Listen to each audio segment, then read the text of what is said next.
The broadcast is now starting. All attendees are in listen-only mode. Hello, everyone, and welcome to this month's edition of the Psych Central webinar series. My name is Gabe Howard, and I am the host of the Psych Central podcast. And at the end of this webinar, I will be moderating question and answers. You may type in your questions at any time, but please be aware that our presenter will not hear them until the end. So you will not be interrupting. Feel free to send anything in that you like, and our presenter will address them at the end. A couple of housekeeping items. We cannot see or hear you, so please be empowered to say or do whatever you like. And without further ado, I introduce our presenter, Dr. Margaret Rutherford. Well, welcome everyone to my first webinar on breaking free from perfectionism. And I do mean my first webinar. So this may be a great example of imperfectly doing something and being fine with it. I'm Dr. Margaret Rutherford, and I'm a clinical psychologist from Fayetteville, Arkansas. I practiced there for over 25 years. I've been writing about and researching the relationship between perfectionism, depression, and suicide for the last 5 years after I wrote a blog post on it that went viral. The post was called "The Perfectly Hidden Depressed Person, Are You One?" I became so interested in this topic. And just to let you know a little bit more about me, my website is drmargaretrutherford.com, and I've been blogging there for 7 years. I'm also the host of the podcast Self-Work with Dr. Margaret Rutherford. I write for Psych Central, luckily enough, The Mighty, the Gottman blog, psychotherapy.net, and others. But I'm so looking forward to talking with you today and want to thank you for your presence, to Psych Central and Gabe Howard for setting this up, and we'll see all that we can tackle. Perfectionism is getting more attention these days, and there is a good reason for that. The trait of perfectionism is rising in and of itself. In a quote from the Harvard Business Review, rather than younger generations being spoiled and deserving of the term snowflakes, like some are calling them, to the contrary, there is growing evidence that the increase in psychological ill health of young people may stem from the excessive standards they hold for themselves and the harsh self-punishment they routinely engage in. Increasingly, young people hold irrational ideals for themselves, ideals that manifest in unrealistic expectations for academic and professional achievement, how they should look, and what they should own. Just look at Instagram if you want to know all about that. Young people are seemingly internalizing a preeminent contemporary myth that things, including themselves, should be perfect. Now let's talk about suicide. Jean Twenge, a notable researcher and sociologist, has studied the behaviors of every generational group from the World War II generation to baby boomers to what she calls now the iGens. She notes that depression and suicide are dramatically rising in teens. And she says, as teens have spent less time with one another in person, they've also become less likely to kill each other. But in contrast, teen suicide rates began to tick up after 2008, and now 46% more teens killed themselves in 2015 than in 2007. But it's not only the younger generations. The National Center for Health Statistics has sounded similar alarms. The overall rate of suicide is the highest in the United States it's been since 1986, rising 24% from 1999 to 2014, showing highly dramatic increases for women and men ages 45 to 64. But every generation's numbers, except the most elderly, rose substantially. I believe that in order to try to stem this tide, all potential presentations of depression must be considered. So what I'm hoping is that we can draw attention to this kind of depression that stays hidden until it's too late, the kind of depression that's hooked into perfectionism. And that if we as a culture, as well as mental health practitioners and doctors, can realize that what you see on the surface isn't always reliable, then maybe we can help those who are lost. And if you're listening because you're lost, we want to see and understand you. There's a lot we've got to cover today, so here goes. The last quote you have on your slide there is a quote from Brené Brown. She defines perfectionism as a self-destructive and addictive belief system that fuels this primary thought: If I look perfect, live perfectly, and do everything perfectly, I can avoid or minimize the painful feelings of shame, judgment, and blame. Yet, she goes on to point out that perfectionism is impossible as we have no control over how others view us. For example, you may be listening to this webinar and thinking, okay, this is pretty good. And some of you may be going, oh, this isn't what I signed up for at all. I have no control over that. The more perfectionistic we are, the more frantic we can become to achieve what's impossible. This sets up a painful cycle of immense effort, followed closely by intense self-criticism. And yet, perfectionism can be far too easily defined as your most reliable skill. You're known to get the job done and make it look easy as you go. You're the perfect employee or volunteer. Your life is extremely busy, but you always make time for others when they need you. You're the perfect friend. You're upbeat, each smiling selfie another testament to how good your life really is. But actually, you've practiced how to make sure others are convinced that your life is perfect. How could you possibly question the value of creating what looks to others like the perfect life? Because underneath perfectionism can be like underneath perfectionism can lie intense loneliness and despair. And these feelings are stuffed away because pain or vulnerability isn't allowed in your perfect looking world and likely was never encouraged or supported in the past. And you can find yourself completely caught up in an inflexible, perfectionistic, that's a hard word to say, perfectionistic spiral. Now, sometimes this can look kind of funny, like cleaning your vacuum cleaner, right? Oh, goodness. Okay, now where's my, here comes the imperfect part. There we go.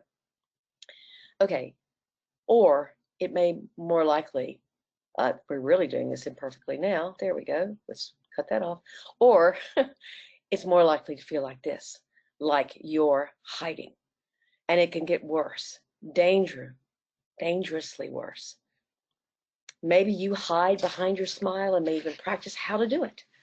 The recent book, What Made Maddie Run, was about a young woman who was a happy-looking, productive college track star that died by a very dramatic suicide. Yet, and listen to this, she prepared gifts for her parents and written kind notes to them before she died. Her biographer, Kate Fagan, said, maybe even at the end, she wanted to control her story. Even in her suicide, which seemed to convey the message that life had overwhelmed her, Maddie apparently still cared about projecting a collected, determined image. I read that book and others as I've researched this link between perfectionism, depression, and suicide to prepare for my book on the topic that's coming out called Perfectly Hidden Depression in November. But I began forming ideas about it 4 or 5 years ago and came up with the term perfectly hidden depression. PhD, as we're going to call it, is a syndrome, not a diagnosis. And what is a syndrome? It's a group of behaviors or beliefs that you often find together, kind of like salt and pepper or red hair and freckles. Codependence is a commonly recognized syndrome. Here's a 2-minute video on a description of someone that's perfectly hiding.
And So, Dr. Margaret, I don't mean to interrupt. Some folks could not hear and others could. So if you could just do a quick little recap for those who could not hear the sound, that would be very helpful.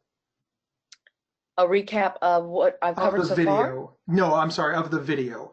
Oh, Some okay. everybody could see the video, but some folks reported that they couldn't hear the video. So just a little recap of the video Interesting. would I'm be so sorry. helpful. Well, basically, what the video said, I'm sorry about that. I could hear it just fine. So, basically, I was talking about how I began meeting people in my practice that would talk about painful emotions, painful experiences. Now, they talked about it only after I'd asked them specific questions. For example, had they been sexually abused, or had they had any kind of dynamics in their childhood that might have been painful.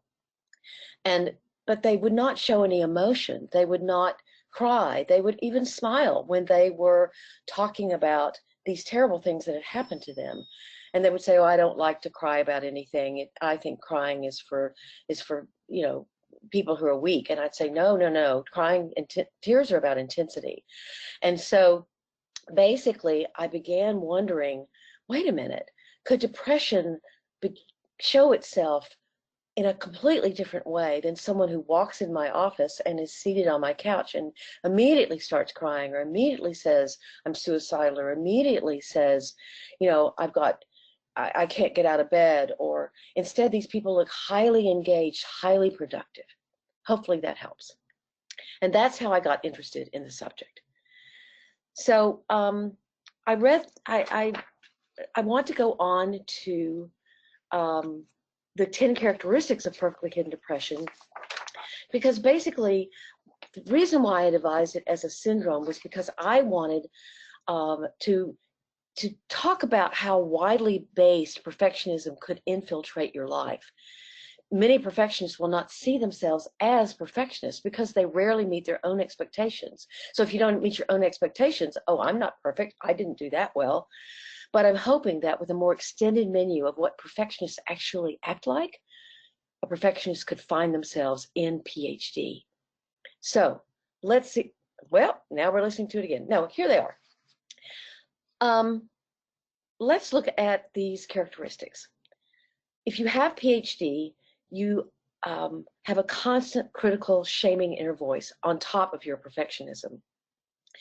As I said in the intro, shame isn't the same as a good conscience, and not all perfectionists shame themselves. Some may be striving for excellence, but not constantly digging at themselves if things aren't up to what was hoped for or what was the goal. They can go with the flow, even that they do tend to expect a lot of themselves. People who identify with PhD cannot do that. They feel constantly pressured, constantly evaluating their performance, and just as constantly finding fault. They also demonstrate a heightened or excessive sense of responsibility. These are the folks, and you may be one of them, that are always volunteering, you never sit down, you're always working, you always have your hand up in the air, you aren't a great delegator. In fact, you may not delegate well at all. You cannot stand the fact that some people will excuse bad behavior or cite that life is unfair. It's not that you can't be fun, but playtime comes after everything on that checklist is taken care of.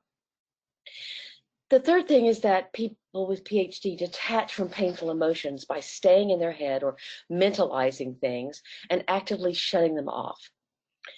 As I said in the video, for those of you who could hear it, pain is something that's been stuffed away in a box somewhere back in the far recesses of your mind, sort of like a closet full of emotions or memories you don't want to experience, or perhaps you've even denied. I had a woman tell me, if whatever I'm dealing with is too big for the box I've created, I make a bigger box. Denial, discounting, diminishment, the intense fear of looking like you might feel sorry for yourself or maybe selfish, leads to focusing solely on the side of the glass that's half full. While if you think about it, by definition, the glass is half full and half empty. Researchers have found so fascinatingly that perfectionists can describe their feelings. They can say something like, "Oh yeah, we're so sad we have to move," but cry, show emotion, rarely. They struggle to express any emotion, because when you cut off the painful end of a spectrum of emotion, you also risk cutting off the joyful end. Another woman said to me, "I really haven't felt much about anything for quite a while, but both these women look fine. They're practicing that smile. Only when very alone might they risk allowing an emotion to surface, and even that is very hard. The fifth thing is worry and a need to control yourself and your environment. You hear about a problem and you worry that bad things could happen or some situation won't be handled well. So here comes the responsibility. You take the task on, or at least are highly involved. The more you do this, the more fatigued you are. Then you shame yourself for being tired, which leads to even more worry and effort. It doesn't matter what the problem is. The problem could be the natural aging of a parent, or your teenager not doing well in school, or a friend's spouse dying, but you worry because you're the fixer. You're much more likely to want to organize, to help, to fix the problem. You also intensely focus on tasks using accomplishment to feel valuable. One of the sources where perfectionism gets started is when a child feels as if their accomplishment gets them attention and love. They're valued for making others proud. So they continue with that major task orientation rather than simply knowing their value innately. Now, all of us like to be known for our strengths. It's not that. But for someone experiencing perfectly hidden depression, there's a belief that without that accomplishment, without maintaining the level of expectations that they've met in the past, they're failing. Just think if you got all 100 math problems right on a test, and then you thought others would see you as failing if you ever missed one again. We'll focus on this more later. You also focus on the well-being of others, but don't allow them into your inner world. Now, this is pretty self-explanatory. People will talk about and be grateful for what a great and sincerely caring friend you are, but then your friends might realize that you rarely, if ever, talk or share about your own struggles. Oh, I'm fine, really, you say. And then you swear to them you'd tell them if you weren't, but you actually have no intention of doing that. You say it to get the spotlight off of you. People with perfectly hidden depression discount personal hurt or sorrow and struggle with self-compassion. I cannot tell you how many times someone with perfectly hidden depression will say things like, I'm afraid I'm just taking up your time and your other patients need you more, or I'm not really sure why I'm here, or I don't think what happened to me is all that bad. I feel like I'm just complaining. There's little to no self-compassion or acknowledgement of the pain they've experienced, or how their present-day lives are affected by that past. You've discounted and denied it, and this is a huge area of work. The eighth one is you may have an accompanying mental health issue, such as an eating disorder, panic disorder, obsessive compulsive disorder, or addiction. Now, these disorders are diagnoses. They all have aspects of control or needing escape from anxiety, and they often can be found alongside someone struggling with perfectionism. And interestingly, they are often what brings someone into therapy at all, because they're experiencing panic, or they developed an addiction to Valium or Xanax and can't sleep without it, or they've gotten into a new relationship and need to stop purging. Now, notice the motivation there. It's only because the purging might affect the relationship that it warrants attention. And something else to keep in mind, when and if you actually begin to try to change your perfectionism, these co-occurring disorders can worsen because your anxiety goes way up. The ninth characteristic is to believe strongly in counting your blessings as the foundation of well-being. There's a concept in psychology called rigid positivity.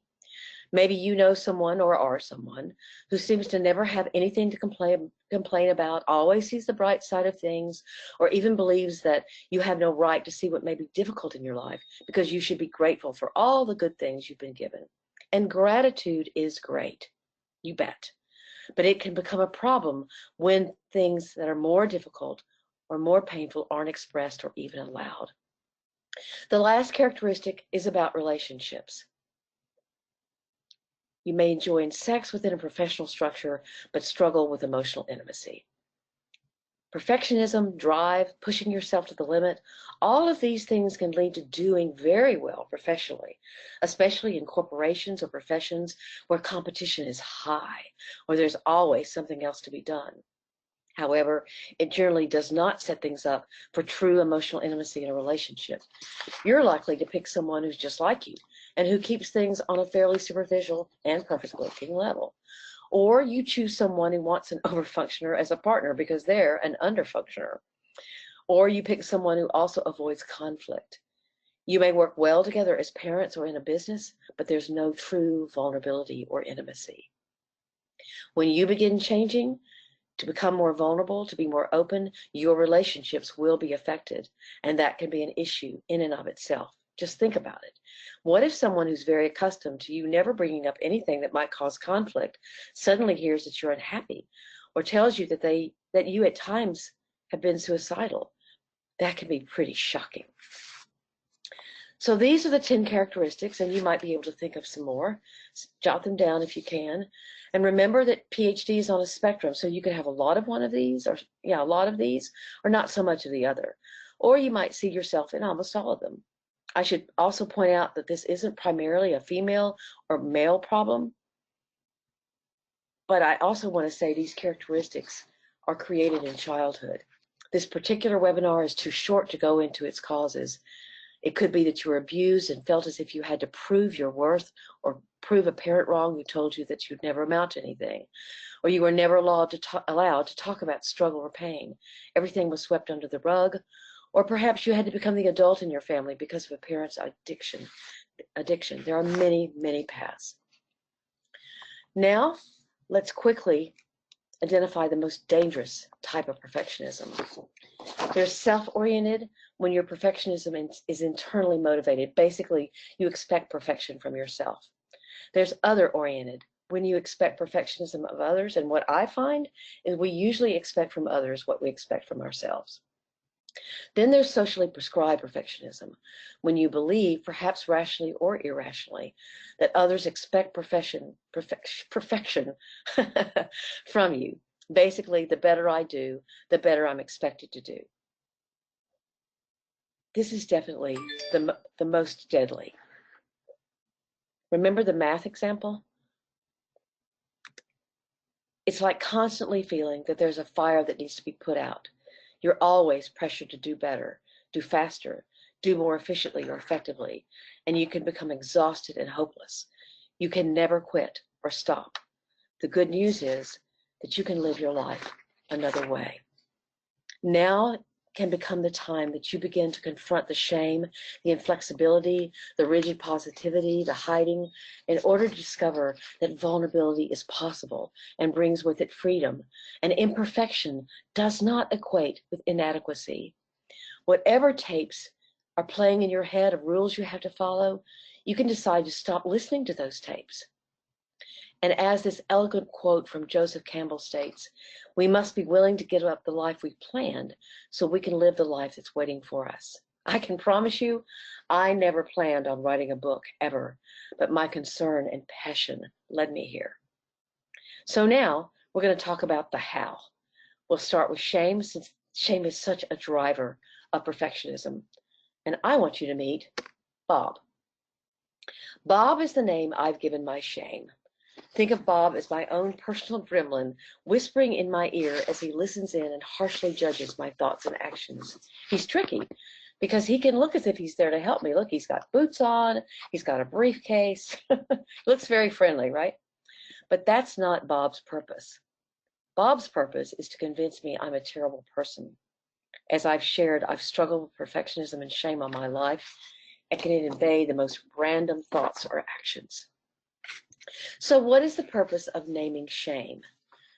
Naming shame can offer just a bit of detachment from it and give you a fighting chance to recognize its voice before you fall down the rabbit hole of self-loathing.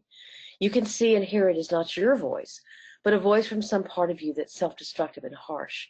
That's tied to your inner depression. I mean, for example, after this webinar is over, and I'm a perfectionist, I admit it. I've struggled with it. I'm much better. Bob could be talking to me and go, you know, you really should have practiced more. You didn't have those transitions right, or why couldn't everybody hear the sound? That's your fault. Or I could say, wow, this is my first webinar. And I got through it.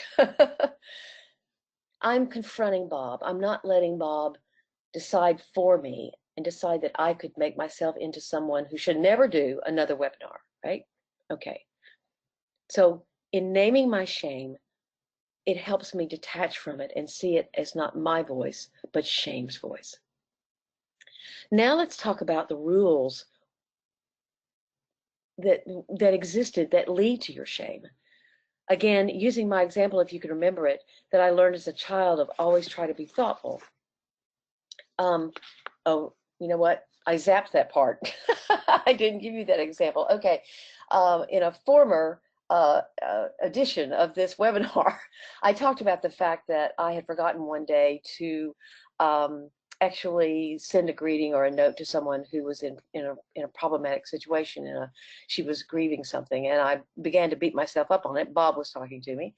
And so I decided, I'm a terrible person. And then I said, no, wait. I'm glad I'm a person who would want to reach out to a friend. I need to just do the non-perfectionistic thing and let that motivate me to try to remember that tomorrow. So that's what I'm talking about here. So the rule I might have learned as a child was always try to be thoughtful, and that's not a bad rule. But when a perfectionist gets hold of it, that rule turns into always be thoughtful or you're a terrible, selfish person. I hope you hear the shame. Shame is when you take a regret or even something you feel guilty about and make it about you being terrible. You absorb it as if that one fact defines you. I want to stop and offer you the actual 5 stages of the healing process that I do describe in the book. Today, we're only really touching on 2 of them. Let's talk here about the first one is consciousness, then commitment, then confrontation, then connection, and then change. Consciousness is basically becoming aware of how perfectionism has infiltrated your life. Commitment is harder than you may think because it's about the hurdles, the doubts, the fears, confronting your fears. It's kind of like you're a marathon runner, and I've been told that if about mile 15 or 16, a marathon runner has to confront a mental and physical hurdle, they have to push themselves, and they're just wanting to give up. So, you have to work very hard with commitment. Confrontation is what we're sort of talking about when we talk about the rules that you have to confront. There are old rules, rigid rules that are still governing your life and no longer fit. We'll talk about that more. Connection. That's certainly something we can't cover today because that's about connecting with emotional pain. And in the book, I talk about, and in fact, even on some blog posts I've done, I talk about developing a trauma timeline and going back with self-compassion. Connection is all about self-compassion. Change we're going to talk about. So we'll go on from here and we'll talk about stage 3, about the rules you learn to apply to your life. Rules often reside in what you were taught or what you decided for yourself. Again, we're confronting those rules. These include your emotional survival strategies. The rules were perhaps spoken, but some were unspoken. For example, you may have learned rules such as you have to brush your teeth twice a day, or you have to be nice to your brothers. Other rules were never uttered, but understood. One in my family was it's not okay to openly express anger. No one ever told me that precisely, but no one ever got mad at home either. And if you did get mad, you were sent to your room until you could act nicely. Now, where do you learn these rules? You can learn them from your culture, your religion, your school environment, your gender, or the definition of your gender, trauma that you went through. There are many places where you developed your beliefs and rules that emerge from them. Maybe it's what you're supposed to do as a man or a woman, what you're supposed to do in your culture. Now, remember, some of those beliefs and rules are positive and helpful. Your job here is to uncover the ones that are creating your perfectionism, the intense pressure and loneliness of your life, and your denial of emotional pain. Some you want to continue following, others you might want to consider reconsidering. If they lead you to keep on shutting things up in a box and not accepting all of who you are, then they're not helpful rules. So why is this reevaluation so important? I love this picture because you can't tell if this man is trying to pull her back from that bridge and saying, you're not strong enough or you're not courageous enough to walk this bridge, or is he letting her go and saying, you can do it, you can do it. You want to know if your rules are guiding you positively or holding you back. Are they truly protecting you or robbing you of your potential happiness? Are they a source of shame, or do they lead you to self-acceptance? Because you'll find immense freedom in realizing you have a choice whether or not to continue following them. Hopefully, right after this webinar ends, you can sit down and write out the spoken rules in your family or from your gender or your culture or your region. Then write out some of the unspoken ones. Stop and consider them. Which ones do you still follow? Which ones are helpful and just? But which ones do you want to confront? Which ones are boxing you in or keeping you from exploring your potential? A good test for this is, would I teach this rule to someone I love? Or if a good friend knew this was my rule, would she approve? Now we'll skip to stage 5, remembering that all of these stages connect and influence one another. In this stage, you're really talking about changing your outward behavior. You become more conscious. You're committed and recommitted. You've looked at your rules. You've discovered self-compassion. And now it comes to actual change. And that means facing your fear. Think about for a second the game of Jenga, or I'm old enough to remember pickup sticks. I don't know if y'all do or not, but I do. You carefully pull one piece out and all is well. Then you pull another piece out and perhaps one falls, but things are still fairly stable. But each pull is more and more of a risk, and much of the game can fall down around you. Once you begin openly risking change, making connections, realizing the emotional impact of one event or experience in your life, then your life may feel as if it's falling apart. Strong new emotions may swoop into your consciousness. There's no way to do away with the risk or the ambiguity of not knowing what's next. To take that risk, to allow yourself to experience your vulnerability, to confront your fear, is life-changing. Letting go of perfectionism takes an acceptance of risk and the vulnerability that comes with it. You aren't perfect. You don't have to look perfect or act perfectly. Your weaknesses are going to show to others. Theirs do to you, right? So it can help to get organized, which we'll do here in a minute. You can pull the 10 characteristics back out and think about ways that you could move toward change. I stress this moving toward change, because I don't want you to set too concrete of a goal and set yourself up for more perfectionism. There's no set place or goal you're trying to attain. You're only moving towards something. It's kind of like going on a hike. You can decide ahead of time where you're going or how long it should take you, where you're going to stop along the way, or you can go for a hike and decide as you go which trail is the one you want to follow. When do you feel like stopping? You can allow the journey to influence you while you're walking and honor yourself along the way. So, what are these moving toward directions? You want to move toward loosening the grip of perfectionism.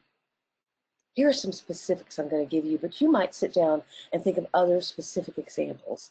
I just wanted to give you some ideas to almost feed your own ideas. You have to take the risk of looking out of control. For example, in a committee meeting that you're running, announce, I'm not too sure of where we should go from here. Any ideas? Or ask someone else how to do something. Risk doing small things that your critical voice would tell you aren't productive or not part of the plan. If you need to go to the drugstore, then stop and get some ice cream first. It's not part of the plan, but your life and your plan doesn't have to be perfect. Number 2 is that you move toward allowing others to take the lead where you take less responsibility. For example, again, a specific, choose something that you want to do instead of that you have to do. Choose something to give up, and don't put something else immediately in its place. In fact, one of the hallmarks of someone with perfectly hidden depression is that they'll add something to their plate and never take anything off. So their plate gets fuller and fuller and fuller.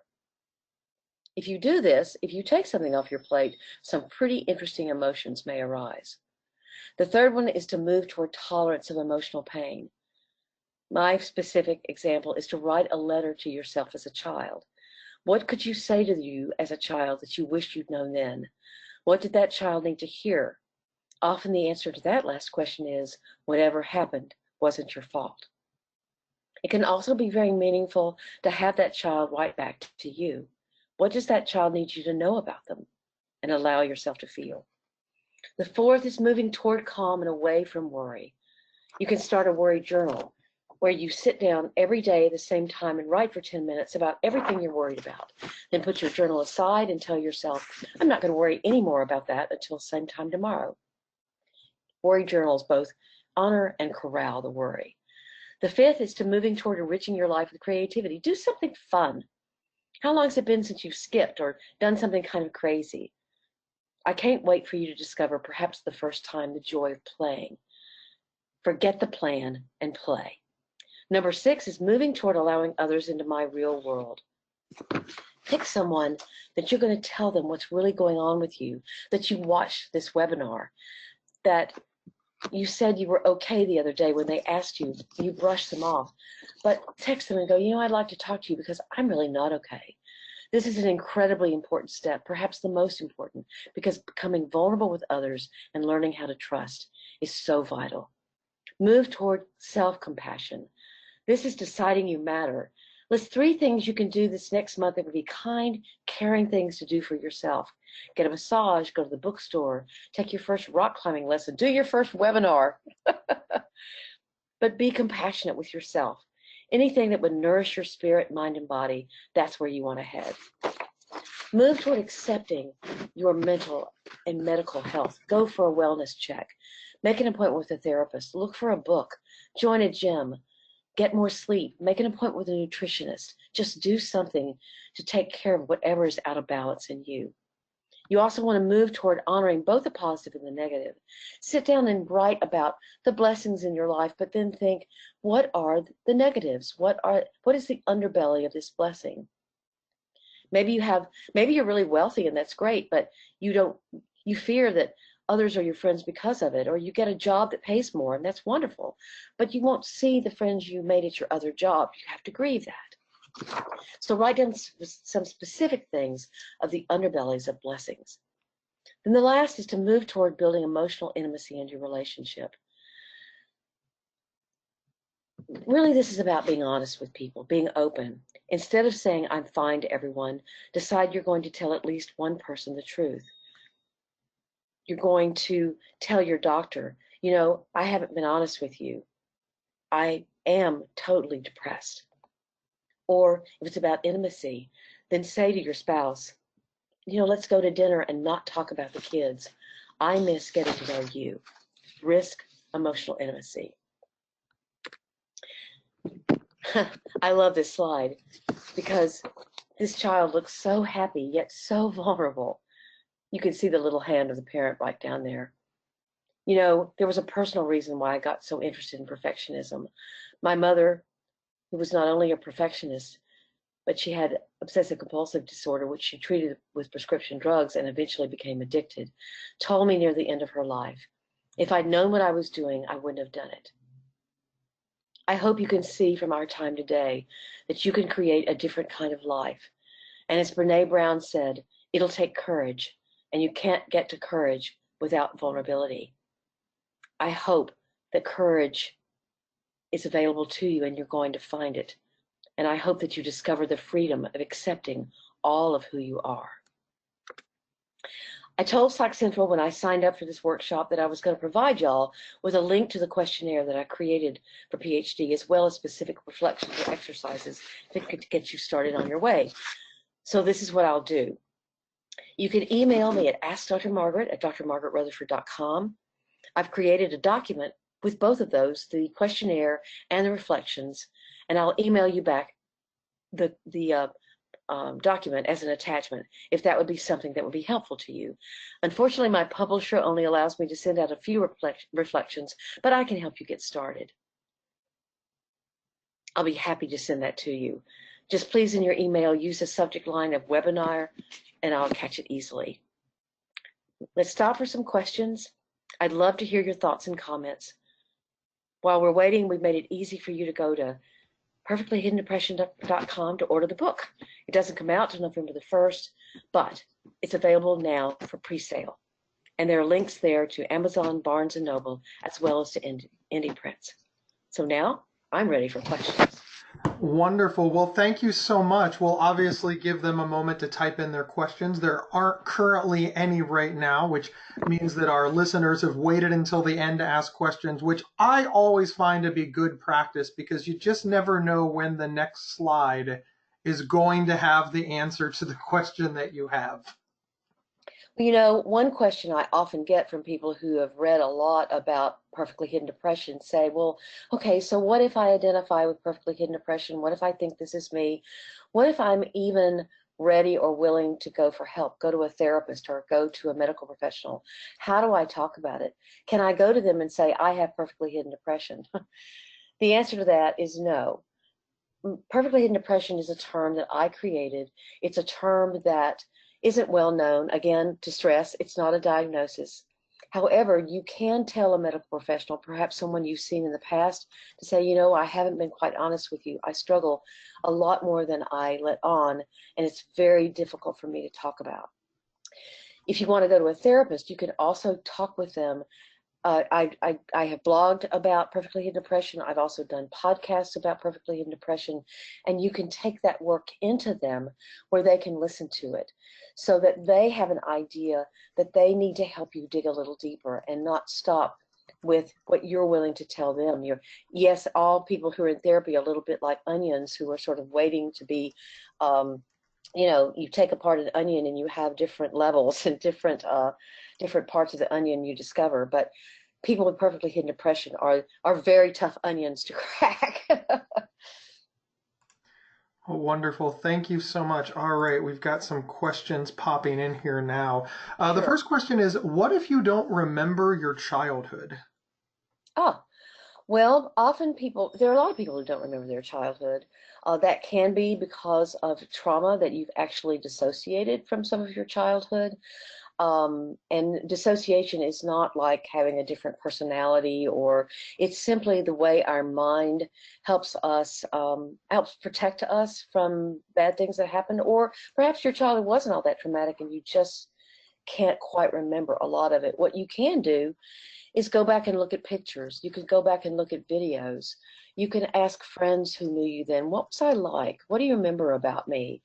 You can find teachers. You can ask people in your family, that kind of thing. So, of course, sometimes you don't remember things. I've had people who don't remember trauma until their own children are actually the age their trauma occurred. So a lot of it, if there was trauma, you may have tucked away again in that closet and denied or discounted it.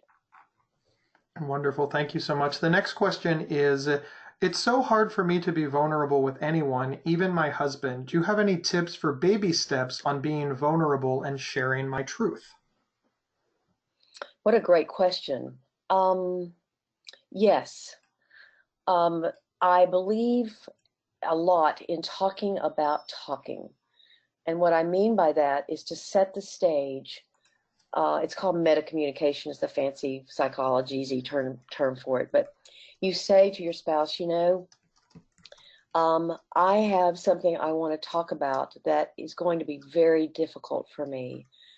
And I may only even be able to talk about it for like 2 minutes, but I want you to try to listen to me and understand and not really listen like I'm giving you a problem to solve, but I'm taking a chance on letting you know something about me that you have not known in the past.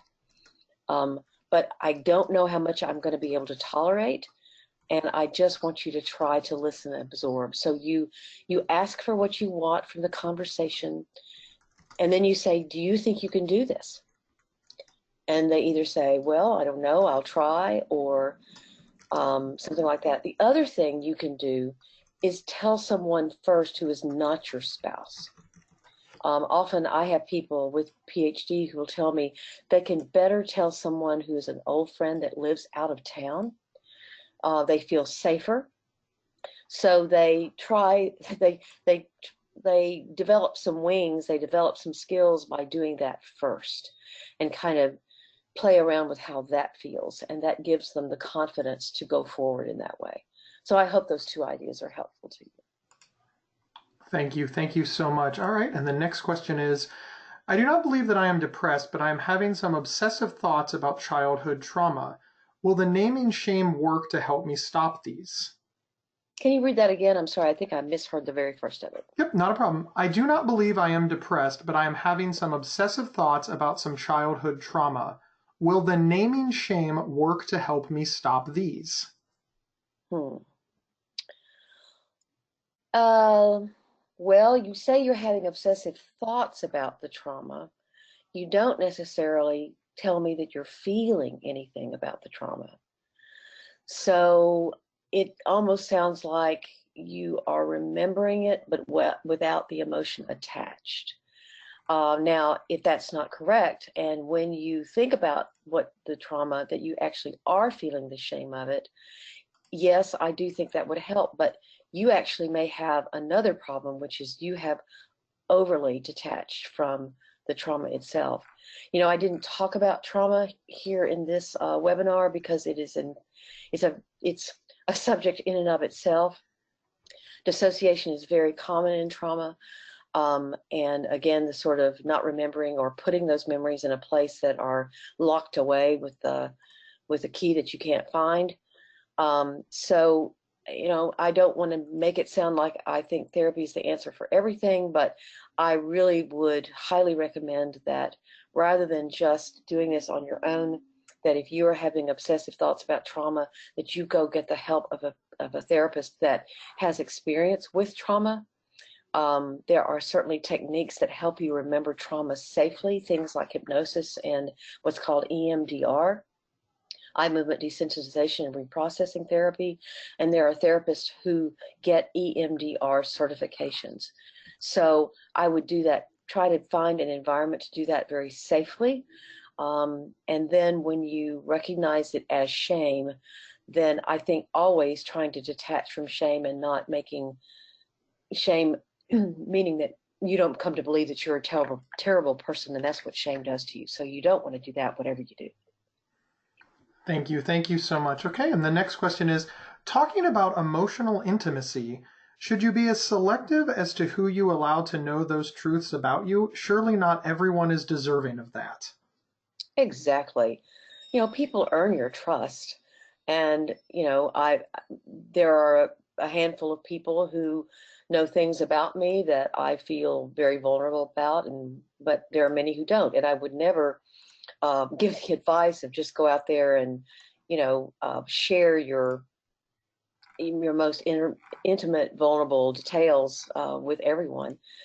So I would look carefully for people that you can actually trust, and those are usually people who keep the confidences of other people. They don't say, "Oh, do you know what Joanna told me yesterday about herself?" And that's a pretty good sign that they're not going to keep yours in confidence either.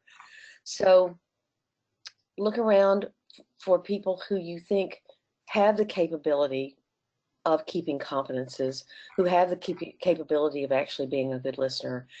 And it's been interesting to me that often what people do is they'll find that person, and what happens is the person will look at them and say, "Oh my gosh, you know, there are things that I've wanted to share with you that I never have." So often you're starting a chain of openness and vulnerability that can only benefit everybody, but definitely be very selective. Thank you. Thank you so much. And I believe that is the last question.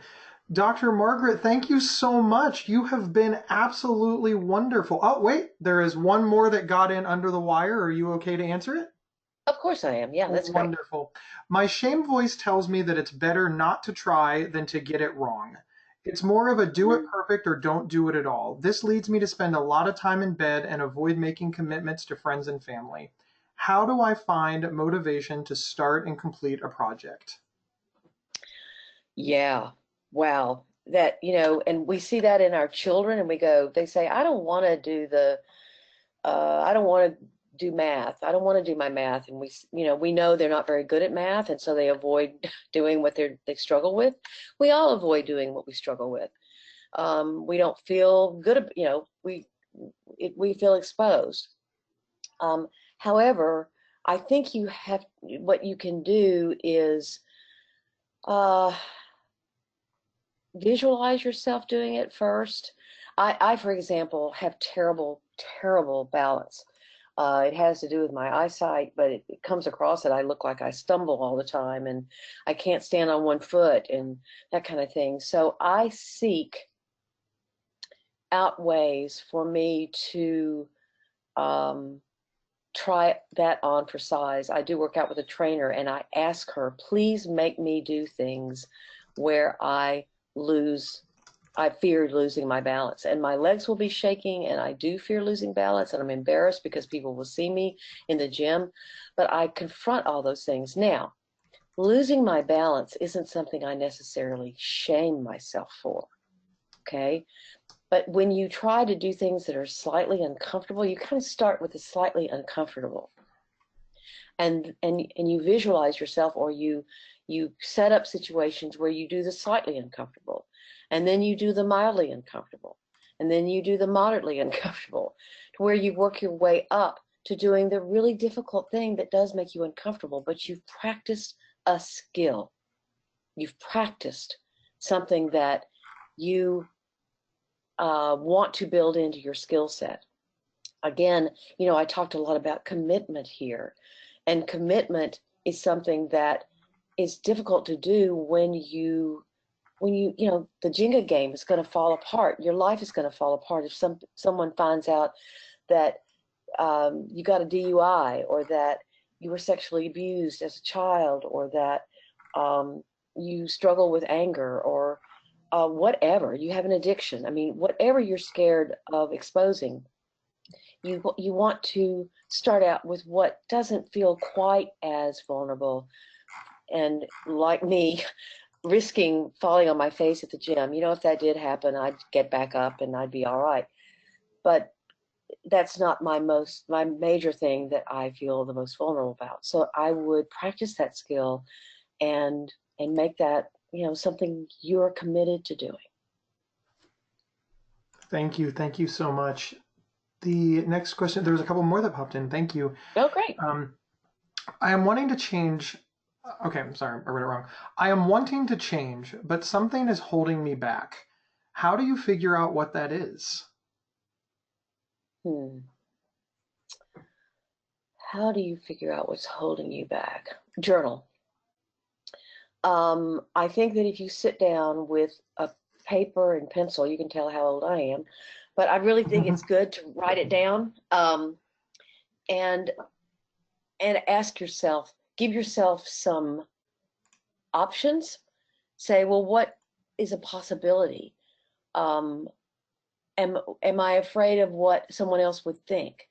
Am I afraid of what's the source of my fear? And give yourself options and let yourself begin to write about it. Because in the writing of it, you'll open yourself to different ideas. You can also read stories of other people who have risked. Brene Brown is a wonderful example. In my book, coming out November the 1st, I have 30 or 40 examples of people who have risked changing their life and have figured out what they were afraid of. That fear is very genuine, but it also, of course, I'm going to say it again, but if you go to a therapist and they talk to you about your past life, often what you're afraid of in the present is due to something in your past that you're telling yourself isn't important when it really is, and you're not wanting to accept that there's a connection between what you're doing now. I'll give you a really good example. I had a man as a patient who was struggling with retirement, and he had really gone from this incredibly hard worker to, he was kind of a slob around the house, and his wife was complaining, and he came in with this jovial attitude. And I said something to him about, well, what did you have to prove at work? And he goes, oh, nothing, that has nothing to do with it. But then he started talking to me about his childhood. And his mother had thrown rocks at him. His mother had told him he'd be good at nothing. His mother had told him that he was scum of the earth. And what I suggested to him was that what he was afraid of in retirement, that his job had given him something that was very structured to do where he could prove himself. And now he was sort of scared of whether he really was what his mother said. And that without the structure of that job, he didn't know how to create a good life for himself. And he got tears in his eyes and said, "Oh my gosh, you're right. I don't know if I have it within me." And we began exploring that.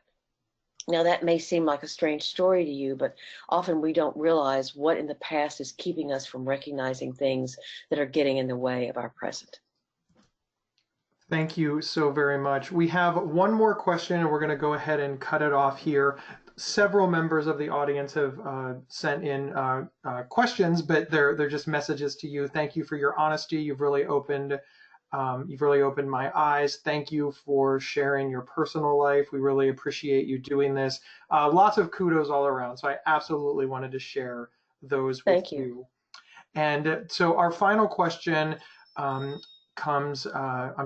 final question is, how do you overcome a fear of failure? Easy question. Oh yeah, just a simple one. Got all these easy questions coming in. A fear of failure. Well, I think that, I'm going to give you an example again from me. You know, when I was writing this book, and again, I never thought I'd write a book. I wasn't prepared. I had panic disorder. I had performance anxiety, so I don't really like being. That's why I'm a therapist. I don't like being in the spotlight. But I hit a wall, and I simply could not imagine anything that I had to write that would be good enough, that I wouldn't fail at doing, and that I just was staring at my laptop screen as the cursor was blinking. And what I recognized, what I wrote about in that moment, was that I was going to do whatever it was. The book was going to be imperfect.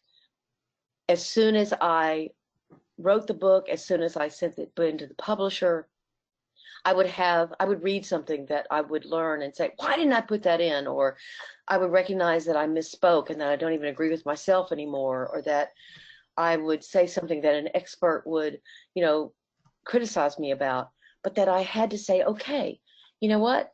Yes, it will be imperfect. Yes, I may fail by some people's standards, but if you never try and you don't show up, you never look at that failure. You never, well, that's not what I'm trying to say. You won't ever gain what you can gain from trying. Brene Brown, again, talks a lot about showing up. Like, you face fear by showing up. You're not afraid. You may fear the failure. The fear is not going to go away, but you still show up. And so, and a question that I have my patients ask themselves is, okay, what do I do if I fail? What if I put this book on the market, again, using myself as an example, and 14 people buy it, and then there are 14 other people who say, I don't know what she's talking about. She doesn't research. She, doesn't do research. She really doesn't know what she's talking about. She's a nobody from Arkansas. Well, okay. I can face that, and I had to face it in order to go forward with the book. So my advice to you is to not think that you have to get rid of your fear. You have to allow your fear to exist and manage it, and then show up. Thank you so very much. We really appreciate having you. And thank you, everybody, for tuning in to this month's episode of the Psych Central webinar series. Dr. Margaret, thank you again. Remember, everybody, you can find her at perfectlyhiddendepression.com. And of course, you can also go to psychcentral.com. And this video will be up on our YouTube channel in about 24 hours. Thank you, and we will see everybody next month. Thank you all for being here. So appreciate it.